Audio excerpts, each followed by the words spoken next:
Friends, कैसे हैं आप सभी। स्वागत है आप सभी का आपके अपने channel study vlog with Shivendra पर। देखिए, जैसा आप सभी जानते हैं कि अभी हाल ही में जो है एडवोकेट्स के द्वारा प्रोटेस्ट की जा रही है और सभी इंडिया के सभी मोस्टली स्टेट्स के जो आपके हाई कोर्ट के बार एसोसिएशन के एडवोकेट्स हों या फिर जो आपके डिस्ट्रिक्ट बार कोर्ट के एसोसिएशंस के एडवोकेट्स हों, उन सभी के द्वारा जो है प्रोटेस्ट हड़ताल यानी कि हड़ताल की जा रही, स्ट्राइक की जा रही है।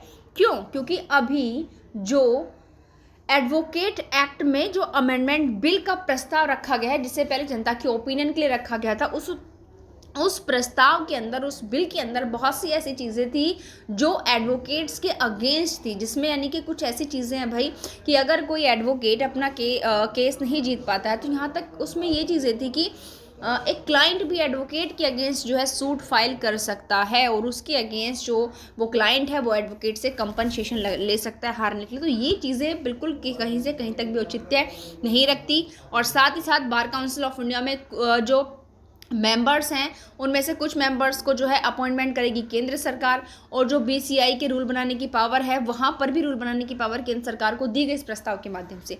तो यहाँ पर डायरेक्टली सीधा सीधा ये दिख रहा है कि भाई अगर ये जो बिल है ये ला दिया जाता तो ऐसी स्थिति में हमारी जो बार काउंसिल ऑफ इंडिया है, जो हमारा जुडिशरी की बीसीआई जो इनकी विधिज्ञ परिषदें होती हैं, उन पर पूरी तरीके से कंट्रोल किसका हो जाता? केंद्र सरकार का हो जाता। जबकि जुडिशरी एक अलग सिस्टम है जो बिल्कुल कैसा होना चाहिए? स्वतंत्र होना चाहिए, तभी वो अपना काम अच्छे से कर सकते हैं। तो यहाँ पर देखिए ये बिल जो है वापस ले लिया गया है। सीधा लिख रहा है कि सरकार ने अधिवक्ता संशोधन विधेयक 2025 का जो प्रस्ताव था उसको वापस ले लिया है। जी हाँ, यानी कि यहाँ पर देखिए एकता काम आई है। कहते हैं ना कि एकता में बहुत बल होता है। यूनिटी एक ऐसी चीज़ है जो बड़े से बड़े समस्याओं को भी ख़त्म कर सकती है, और अगर यूनिटी नहीं है तो आप एक छोटी सी समस्या का सामना भी नहीं कर सकते हो। तो सभी जगह के एडवोकेट्स ने एक होकर स्ट्राइक की, जिसके लिए सरकार को उनके सामने झुकना पड़ा और अपनी इस प्रोटेस्ट को वापस लेना पड़ा। और बार काउंसिल ऑफ इंडिया ने कहा कि भाई जो हम सभी के बीच जो मेनली वार्तालाप हुआ था उन चीज़ों से हट के, उन चीज़ों को तो आपने इस बिल में इंक्लूड किया ही नहीं है, उनसे अलग चीज़ों को जो है आपने इस बिल में इंक्लूड किया हुआ है। ठीक है, यहां पर क्या हुआ था कि ये जो अधिवक्ता संशोधन विधेयक थे 2025, इसको विधि कार्य विभाग की वेबसाइट पर 13 फरवरी को, यानी कि 13 फरवरी 2025 को सार्वजनिक परामर्श के लिए उपलब्ध कराया गया था। सार्वजनिक परामर्श के लिए कि इस पर क्या ओपिनियन रहेगी, क्या ये चीज़ें होनी चाहिए या नहीं होनी चाहिए। ठीक है, उसके बाद हम देखते हैं इसमें क्या है। इस मसौदे को जो है, इस प्रस्ताव को जो है अब यहाँ से वापस ले लिया गया है। ठीक, वही चीज़ें हैं। उसके बाद यहाँ पर इनके कहने का मतलब है कि वैसे तो सरकार ने 22 फरवरी को कहा कि हालांकि प्राप्त सुझावों और चिंताओं पर विचार करते हुए परामर्श प्रक्रिया को समाप्त करने का निर्णय लिया गया। मतलब जो इन्होंने 13 फरवरी को उसे जो है यानी कि परामर्श के लिए जो है, सार्वजनिक परामर्श के लिए उपलब्ध कराया, बट उससे जो उन्हें सुझाव मिले, जो समस्याएं हैं, स्ट्राइक हुए, उनके लिए उन्होंने कहा कि इस परामर्श प्रक्रिया को समाप्त करने का निर्णय है, क्योंकि जो फीडबैक वो चाहते थे वो उन्हें मिल चुका है। फीडबैक क्या है कि भाई आपने जो यह काम किया है ये एडवोकेट्स के अगेंस्ट है। यहाँ तक कि हमारा जो, हम अगर दोनों चीज़ों को इंक्लूड करें, बार एंड बेंच दोनों के ही अगेंस्ट है। एडवोकेट्स के अगेंस्ट तो है ही है भाई, जजेस के अगेंस्ट भी इसमें चीज़ें इंक्लूड की गई थी।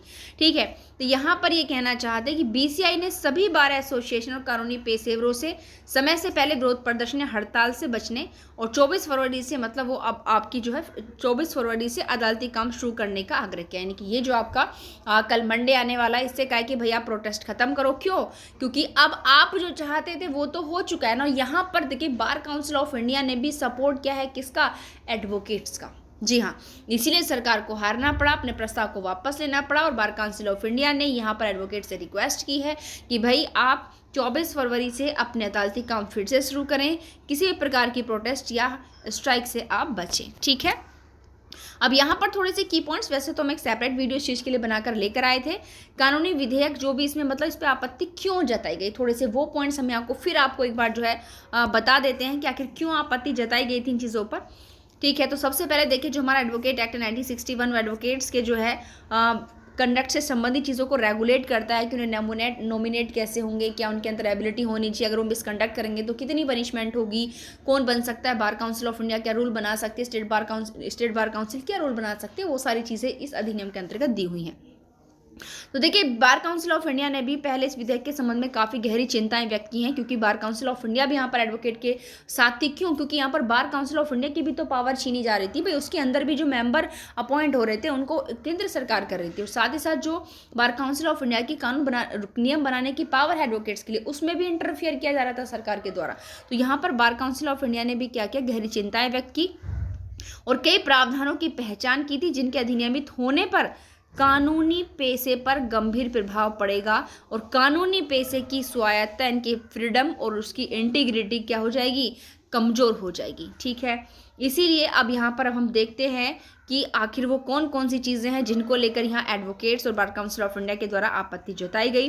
देखिए, सबसे पहले तो हम बता दें कि जो सेक्शन 2 यहाँ पर इसका डेफिनेशन क्लॉज है, उसमें एक आपको लीगल प्रैक्टिशनर की डेफिनेशन मिलेगी, जिसके अंतर्गत अब जो फर्म वगैरह हैं, जो विदेशी फर्म के जो लीगल एडवाइज़र होते हैं, उनको भी एडवोकेट यानी कि कानूनी प्रैक्टिशनर की कैटेगरी में इंक्लूड किया गया। दूसरा, जिन चीज़ों पर ज़्यादा प्रोटेस्ट और स्ट्राइक की जा रही है उनमें क्या है कि सेक्शन 35 है, जिसमें अदालतों के काम से बहिष्कार या विरत रहने पर रोक का आह्वान किया गया था। ठीक है, इनके सिंपल कहने का फंडा क्या है कि भाई अगर आप एक दिन के लिए स्ट्राइक कर सकते हो, उसमें भी कानून जो आपका लीगल कार्रवाइयाँ होती हैं ना, जो कोर्ट की प्रोसीडिंग्स होती हैं, उनमें विघ्न नहीं पैदा होना चाहिए। 45B में कहा कि यदि किसी व्यक्ति को जानबूझकर या अधिवक्ता के आचरण के कारण नुकसान होता है तो ऐसा व्यक्ति अधिवक्ता के दायित्व का निर्धारण करने के लिए बार काउंसिल ऑफ इंडिया द्वारा निर्धारित उचित नियमों के तहत अधिवक्ता के खिलाफ कदाचार की शिकायत कर सकता है। ठीक है, नेक्स्ट क्या है, 48B में प्रस्ताव रखा है कि निर्देश देने की शक्ति, यानी कि राज्य बार काउंसिल या उसकी किसी समिति के कार्यों के उचित कुशल निर्वहन के लिए बार काउंसिल ऑफ इंडिया सामान्य पर्यवेक्षण नियंत्रण अपनी शक्तियों का प्रयोग करती है। बट यहाँ पर पावर किसको देगी कि दे दी कि जिस प्रकार की पावर जो है बार काउंसिल की होगी, बार काउंसिल ऑफ इंडिया के, वही पावर यहाँ पर सेंट्रल गवर्नमेंट को दे दी गई थी।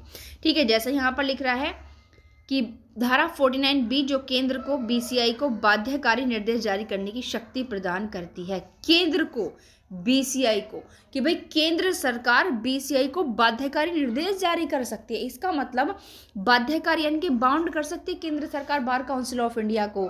तो यहाँ पर बार काउंसिल ऑफ इंडिया ने भी अपना सख्त रवैया अपनाया और साथ ही साथ एडवोकेट्स ने भी अपनी एकता दिखाई और सरकार को आगे झुकना पड़ा और यह बिल जो है वापस ले लिया गया है। आई होप ये वीडियो आप सभी को पसंद आया होगा, तो प्लीज़ वीडियो को ज़्यादा से ज़्यादा शेयर करें ताकि हर स्टूडेंट तक ये वीडियो पहुँचे। और यदि आप चाहते हैं किसी प्रकार की इन्फॉर्मेटिव वीडियो आप तक पहुँचे और आपने हमारे चैनल को नहीं किया है सब्सक्राइब, तो प्लीज़ चैनल को सब्सक्राइब करें और वीडियो को लाइक एंड कमेंट करना बिल्कुल ना भूलें। और साथ ही साथ आप यहाँ पर देख पा रहे हैं कि यूनिटी सबसे बड़ी चीज़ होती है, इसलिए प्लीज़ कोई भी फील्ड हो हमेशा एकता बनाए रखनी चाहिए। धन्यवाद।